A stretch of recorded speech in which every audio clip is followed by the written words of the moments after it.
अब प्रसंग चल रहा है कि 7वें अध्याय के 29वें श्लोक में कहा है कि अर्जुन, जब तुझे पूरा अध्यात्म ज्ञान हो जाएगा और तत्व ज्ञान से, उस तत्परम से परिचित हो जाएगा और सभी कर्मों से परिचित हो जाएगा, फिर वो प्राणी यहाँ की किसी वस्तु की डिमांड नहीं करता। तो पुण्यात्माओं, ये कर्मों की जानकारी आपको दी जा रही है आज के सत्संग में। अब जैसे शंका आ जाती है कि एक तरफ तो विधान है परमात्मा का कि जैसे भी कर्म प्राणी करेगा उसका फल उसको अवश्य मिलेगा, दूसरी तरफ ये कहा जाता है गुरु बिन माला फेरते, गुरु बिन देते दान, गुरु बिन दोनों निष्फल हैं, चाहे पूछो वेद पुराण।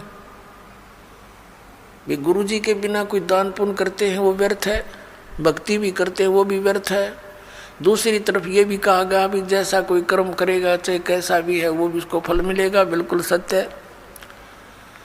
अब जैसे इन संतों ने मनमुखी जाप किए, किसी वेद के एक मंत्र को लेकर उसको सिद्ध करने के लिए सैकड़ों वर्ष बैठे रहे। अब परमात्मा की निमित्त किसी मंत्र को लेकर वेद के मंत्र का जाप रह रहकर करने से उसके अंदर सिद्धियां आ जाती हैं। सिंगल ओम नाम का जाप करने से भी सिद्धियां आ जाती हैं, क्योंकि कोई जड़ी है उसको एक अकेली जड़ी के खाने से कुछ अन्य लाभ है और उस जड़ी को अन्य जड़ियों के साथ मिलाकर प्रयोग करने से वो कुछ और ही एक्स्ट्रा लाभ देता है। तो ऐसे इन मंत्रों को जानना आप, और फिर इनकी विधि के अंतर होता है। जैसे एक भक्त इसी बात से चला गया यहाँ से छोड़ करके, पहले तो आपने 7 मंत्रों के प्रथम मंत्र में भी वही मंत्र दे रखे हैं, सतनाम दिया, उसी को उल्ट सुलट करके ये दे दिया, ये क्या मंत्र हुए। तो ये अज्ञानी व्यक्ति जब तक ज्ञान समझ में नहीं आता वो नाम भी लेकर भी अपना जीवन व्यर्थ कर जाते हैं। तो पहले तो ये सोचना चाहिए कि जो ज्ञान दास दे रहा है वे वेदों में प्रमाणित है। फिर दूसरा, इस दास को पता है कि अकेला कौन से मंत्र से क्या लाभ होगा, उसको जोड़ देने से उसका क्या बेनिफिट होगा, तो इस प्रकार उसको अन्य तरीके से जाप करने से उसका क्या लाभ होगा, इस मंत्र से इसकी तरह जाप करने से उसका क्या लाभ होगा। तो ये डॉक्टर ही बता सकता है उस यूज ऑफ द मेडिसिन और उसके बेनिफिट। तो आप मरीज होकर के डॉक्टर के उसमें जो ट्रीटमेंट में ऑब्जेक्शन करते हैं तो वो कर्महीन इंसान होते हैं। अपने आत्मा दूसरी कारण ये बन गया कि ये भोली आत्मा पहले दूध के जले हुए हैं, नकली संतों से नकली नाम जाप कर कर के ये थक चुके हैं। अब इनको ये भी हो जाता है कि कहीं यहाँ भी हम ऐसे ही डले ढोते रहें।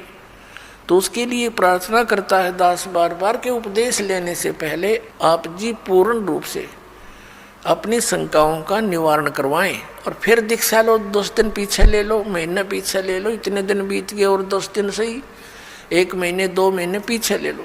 और जब उपदेश लेने के बाद फिर गुरुजी के वचनों में अविश्वास होना, ये आपका दुर्भाग्य होगा।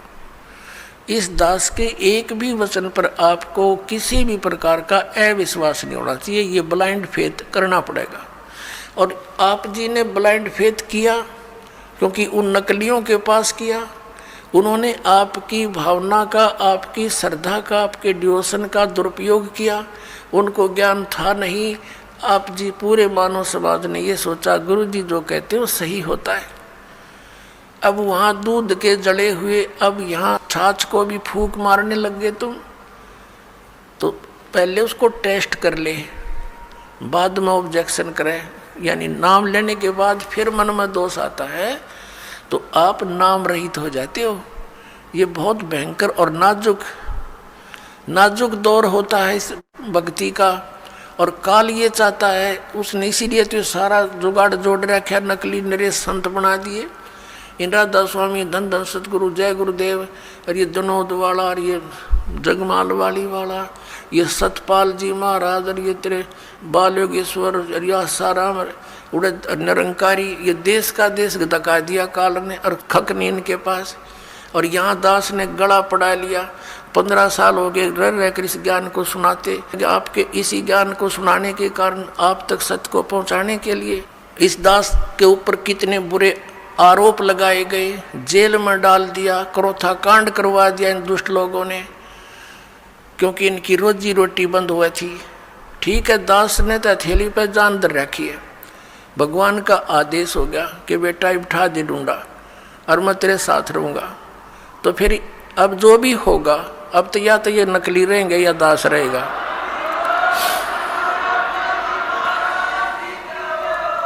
अज्ञान तो पहले था ही था, अब ये ज्ञान रहेगा, एक का रहेगा दूसरा नहीं रहेगा संसार में। आप देख लेना, कुछ ही दिनों की बात है। बुद्धिमान समाज है, अभी तक तो बैठे बेचारे भोले भाले आँख मीचे, और जब इनको ज्ञान होगा कौन मरेगा वहाँ, अपना फांसी कौन लगवाएगा, तुरंत भाग आएंगे वहाँ से कि रिश्तेदारी टूटे तो टूटो 100 बार।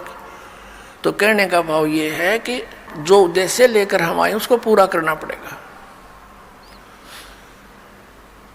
तो प्रसंग जो चल रहा है कि वहाँ तो लाखों लोग, करोड़ों की संख्या में इकट्ठे हो गए चंद दिनों में, और यहाँ देख रहे कितना संघर्ष कर रहा है ये दास, और कितने जिन बच्चों को, पुण्यात्माओं को ये ज्ञान हुआ, वह भी अपने बहन भाइयों को, रिश्तेदारों को, दूर देश वालों को और संदेश देना चाहते हैं। हमारे साथ कितना ये अत्याचार किया जा रहा है।